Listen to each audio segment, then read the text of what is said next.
Aujourd'hui, j'ai envie de te mettre au courant d'un nouveau type d'arnaque qui fait des ravages en ce moment. Il y a des gens qui ont déjà escroqué plusieurs dizaines, plusieurs centaines, peut-être milliers de personnes, j'ai pas les chiffres exacts, et qui ont amassé un sacré pactole parce que tout le monde tombe dedans. L'arnaque, c'est la suivante. On va te mettre la pression pour que tu te mettes à la conformité RGPD.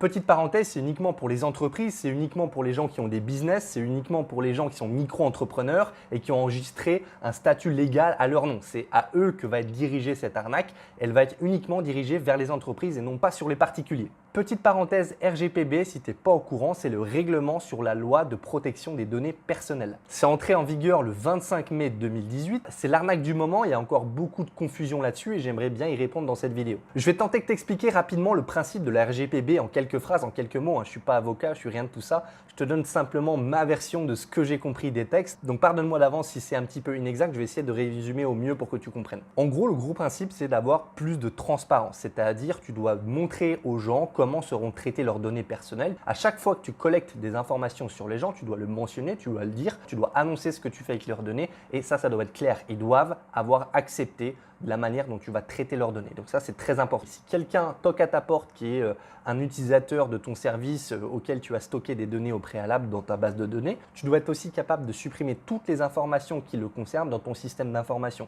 Ça s'appelle le droit à l'oubli. Il y a vraiment toutes les entreprises qui sont impactées, que ce soit les petites, moyennes ou grandes.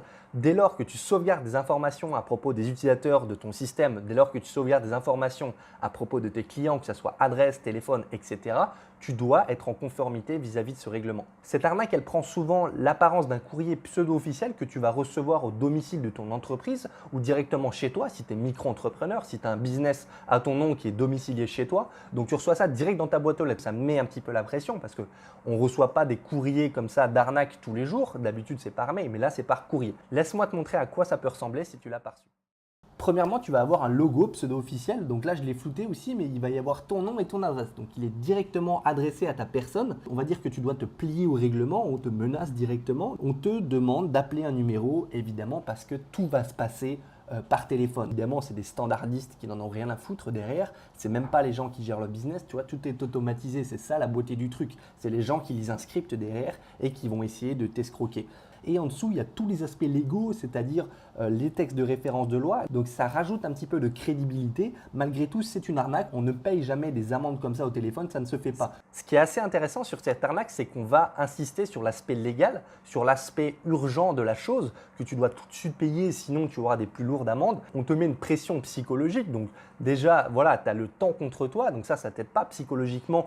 Tu n'es pas reposé, c'est quelque chose que tu prends à chaud directement. Donc, tu as très peu de temps pour réfléchir. C'est exactement comme ça que la plupart des arnaques marchent. Il y a une problématique de temps. Le temps est comprimé et tu n'as pas beaucoup de temps pour répondre. On va jouer sur l'urgence de la situation, sur la gravité de la situation que tu dois payer immédiatement, sinon tu encourras de plus lourdes amendes. Alors, tu as peut-être une question, c'est comment ce courrier est arrivé chez toi, comment cette arnaque est arrivée directement dans ta boîte aux lettres? Eh bien, c'est très simple. Dès lors que tu as un statut juridique quelconque qui définit une société, tu es enregistré au registre des entreprises, je ne connais pas exactement le nom. Il y a une espèce de base de données publique que tout le monde a accès qui contient le nom de la dirigeante de l'entreprise, qui contient l'adresse, là où est domiciliée l'entreprise. Déjà, il y a deux informations qui permettent de t'identifier, de t'envoyer directement un courrier. Et ça, c'est des informations publiques que tu peux retrouver librement sur Internet. Si tu reçois n'importe quel courrier officiel, tu as plusieurs semaines pour régler la chose. Donc, ça ne sert à rien de le régler du tac au tac tout de suite et d'appeler et de régler ça. Dès lors que tu as un doute à propos d'un document administratif, tu contactes ton CFE compétent, tu sais, c'est ton comité de formalité d'entreprise et ils vont t'aider justement à savoir si telle ou telle requête est